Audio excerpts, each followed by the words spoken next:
இப்ப என்ன தேவை என்று சொன்னால் மத நல்லிணக்கம்.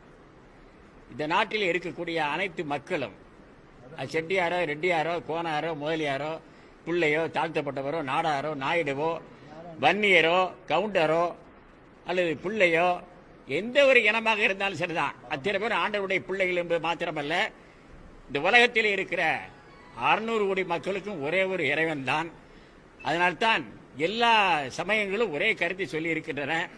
இஸ்லாம் மார்க்கத்தை சார்ந்த இஸ்லாம் மார்க்கத்தினுடைய நெறிமுறைகளை கடைபிடிக்கக்கூடிய மக்கள் அவருடைய இறுதி தூதர் இறை தூதர் நபிகள் நாயகம் ஸல்லல்லாஹு அலைஹி வஸல்லம் மிக தெளிவாக சொல்லி இருக்கிறார், இந்த உலகத்தில் இருக்கிற ஒரே ஒரு இறைவன், அந்த இறைவனுடைய பெருங்கருணையால் தான் அவருடைய உத்தரவால் தான் வாழ்ந்து கொண்டிருக்கிற என்பதை தெளிவாக சொல்லியிருக்கிறார்.